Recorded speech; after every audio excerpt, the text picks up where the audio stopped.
Une créature sans défense. Anton Tchekhov.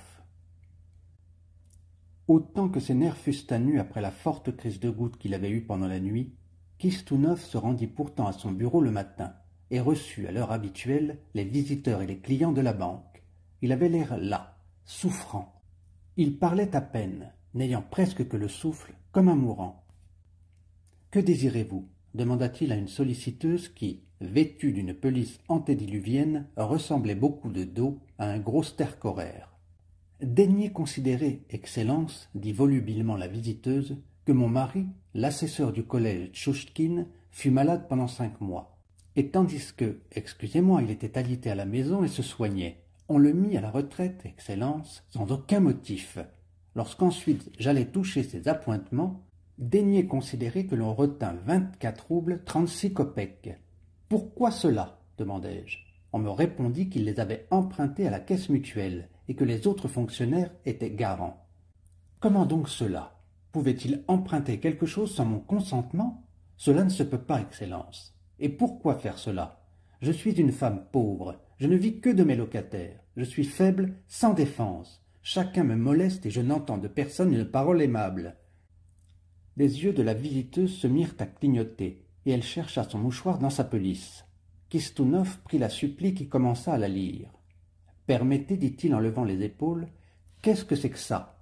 Je n'y comprends rien. Visiblement, madame, vous ne vous adressez pas là où il faut.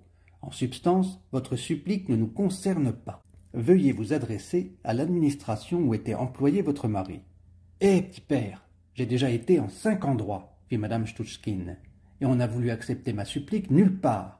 J'en avais même perdu la tête. Mais mon gendre, Boris Matveyitch, que Dieu le conserve, m'a conseillé de m'adresser à vous. Adressez-vous, maman, m'a-t-il dit, à monsieur Kistunov. C'est un homme influent. Il peut tout faire pour vous. Venez à mon aide, Excellence. Nous ne pouvons, madame Stouchkine, rien pour vous. Comprenez-le donc. Votre mari, autant que j'en puis juger, était employé dans le service de santé, et notre établissement est une administration entièrement privée, commerciale. C'est une banque. Comment ne pas comprendre cela? Kistunov haussa de nouveau les épaules et passa à un monsieur en uniforme militaire qui avait une fluxion. « Excellence, dit madame Chouchkine, d'une voix chantante et plaintive, j'ai un certificat médical de la maladie de mon mari. Le voici. Daignez le regarder. »« C'est parfait, je vous crois, dit Kistunov agacé. Mais je le répète, cela ne nous regarde pas. C'est étrange. Et même risible. Votre mari ne sait-il pas où vous devez vous adresser? Il ne sait rien, Excellence. Il ne fait que répéter, ce n'est pas ton affaire, va-t'en. Et c'est tout. Et de qui est-ce donc l'affaire? Ils sont, voyez-vous, tous sur mon dos. Sur mon dos. Kistunov se retourna vers la visiteuse et se mit en devoir de lui expliquer la différence qu'il y a entre l'administration du service de santé et une banque. Madame Chouchkine l'écouta attentivement, inclina la tête en signe d'acquiescement et dit « Oui, oui, oui, je comprends, petit père. En ce cas, Excellence, ordonnez que l'on me remette au moins 15 roubles. Je consens à recevoir la somme par fraction. »« Ouf !» soupira Kistunov, rejetant la tête en arrière. « On ne peut vous faire entendre raison. Comprenez donc que nous présenter une supplique est aussi cocasse que de déposer une demande en divorce dans une pharmacie ou à un bureau de garantie. On ne vous a pas payé le reliquat de votre dû. Mais qui pouvons-nous? » Excellent, se mit à pleurnicher madame Chouchkine. Faites que je puisse prier éternellement Dieu pour vous. Ayez pitié de moi, infortuné que je suis. Je suis une femme sans défense, faible. Je suis tourmentée à la mort. Je suis en procès avec mes locataires. Je dois faire des démarches pour mon mari. Je fais actuellement mes dévotions et mon gendre n'a pas d'emploi. Il semble seulement que je mange et que je boive. Mais je tiens à peine sur pied. Je n'ai pas dormi de la nuit. Kistunov eut un battement de cœur. Faisant mine de souffrir et plaçant une main sur son cœur, il se mit à recommencer l'explication à madame Chouchkine. Mais la voix lui manqua. « Non, dit-il avec un geste découragé. Pardonnez-moi, je ne puis vous parler. J'en ai même le vertige. Vous nous dérangez et vous perdez votre temps. Oh, Alexei Nikolaïtch, dit-il à un de ses employés, expliquez, s'il vous plaît, les choses à madame Chouchkine. » La réception terminée, Kistunov rentra dans son bureau, signa une dizaine de papiers, mais Alexei Nikolaïtch était encore occupé avec la solliciteuse. Assis dans son bureau, Kistunov entendit longtemps l'alternance de deux voix, la basse monotone retenue de son employé et la voix aiguë et pleurnichante de madame Chouchkine. « Je suis, disait madame Chouchkine, une femme sans défense, faible, je suis une femme malade. De prime abord, il semble que je sois forte, mais à y mieux regarder, je n'ai pas un seul tendon en bon état. Je tiens à peine debout et j'ai perdu l'appétit. J'ai pris aujourd'hui mon café sans aucun plaisir. » Cependant, Alexei Nikolaïtch lui exposait les différences qui existent entre les administrations et le système compliqué de l'expédition des papiers. Il se fatigua vite et se fit remplacer par le comptable. « C'est une bonne femme singulièrement dégoûtante, » disait Kistunov indigné, faisant craquer ses doigts nerveusement et s'approchant sans cesse de la carafe d'eau. « C'est une idiote, un bouchon. Elle m'a accablé et va les martyriser, la sale femme. Mon cœur bat. » Au bout d'une demi-heure, il sonna. Alexei Nikolaïtch apparut. « Que se passe-t-il là-bas chez vous » demanda-t-il languissamment. « On ne peut rien lui faire comprendre, Piotr Alexandritch. Nous sommes tout à fait exténués. Nous lui parlons chèvre et elle nous répond chou. Je ne peux plus entendre sa voix. J'en suis malade. Je ne peux plus la supporter. Appelez le Suisse, Piotr Alexandritch, et qu'il la jette dehors. »« Non, non, dit Kistunov effrayé.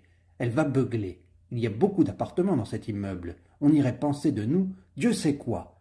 Tâchez, mon ami, de lui faire entendre raison. » Au bout d'une minute, le bourdonnement d'Alexei Nikolaïtch recommença. Un quart d'heure après, le fort ténor du comptable remplaça la basse. « Remarquablement sale femme, » faisait Kistunov indigné, en secouant nerveusement les épaules. « Elle est bête comme le cheval gris. Que le diable l'emporte. Il me semble que la goutte me reprend.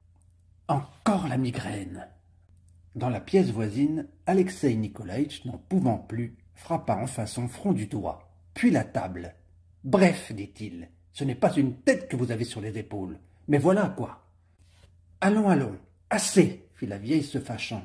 « Cogne ainsi pour ta femme, espèce de lézarde. Tiens un peu tes mains en repos. » Alexei Nikolaïtch, la regardant avec exaspération, comme s'il voulait l'avaler, dit d'une voix calme, étranglée. « Hors d'ici !»« Quoi ?» se mit soudain à hurler madame Chouchkine. « Comment osez-vous? Je suis une femme faible, sans défense. Je ne permettrai pas. Mon mari est assesseur de collège, lézarde va. J'irai trouver l'avocat Dmitri Karlitch, et il ne restera rien de toi. J'ai fait condamner 3 locataires. Pour tes paroles insolentes, tu ramperas à mes pieds. Je me plaindrai à votre général. Excellence, excellence. Hors d'ici, peste !» siffla Alexei Nikolaïtch. Kistunov ouvrit la porte et regarda dans la salle. « Qu'y a-t-il » demanda-t-il d'une voix plaintive. Madame Chouchkine, rouge comme une écrevisse, roulant les yeux, pointait les doigts en l'air au milieu de la salle.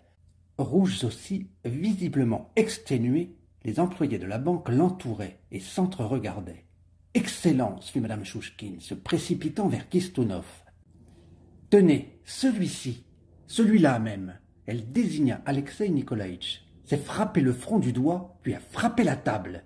Vous lui avez donné l'ordre d'examiner mon affaire, et il se moque de moi. Je suis une femme faible, sans défense. Mon mari est assesseur de collège, et je suis moi-même fille d'un major. »« Bien, madame, » fit Kistunov gémissant. « J'examinerai. Je prendrai des mesures. Partez après. »« Mais quand toucherai-je, Excellence? J'ai besoin d'argent aujourd'hui même. » Kistunov passa sur son front une main tremblante, soupira et recommença à expliquer. « Madame, je vous ai déjà dit que c'est ici une banque, une société privée, commerciale. Que voulez-vous donc de nous? Comprenez bien que vous nous gênez. » Madame Chouchkine l'écouta en soupirant. « Oui, oui, reconnut-elle. Seulement, Excellence, faites-moi la grâce de m'obliger à prier éternellement pour vous. Soyez pour moi un père. Défendez-moi. Si le certificat médical ne suffit pas, je puis avoir une attestation du commissariat. Ordonnez que l'on me verse l'argent. » Kistunov y vit trouble. Il exhala tout l'air qu'il avait dans les poumons et se laissa choir, à bout de force, sur une chaise. « Combien voulez-vous toucher » demanda-t-il d'une voix faible. 24 roubles, 36 kopecks. Kistounov sortit son portefeuille, y prit un billet de 25 roubles et le tendit à madame Chouchkine. « Prenez et partez. » Madame Chouchkine enveloppa l'argent dans son mouchoir et la figure plissée en un doux, délicat et même coquet sourire, elle demanda « Excellence, mon mari ne pourrait-il pas rentrer en place ? » « Je pars, je suis malade, dit Kistounov d'une voix languissante. J'ai un affreux battement de cœur. Après son départ, Alexeï Nikolaïtch envoya Nikita acheter des gouttes de laurier cerise, et après en avoir absorbé 20 gouttes chacun, les employés se mirent tous à travailler. Madame Chouchkine resta encore 2 heures dans le vestibule, causant avec le Suisse et attendant que Kistounov revienne. Elle revint le lendemain.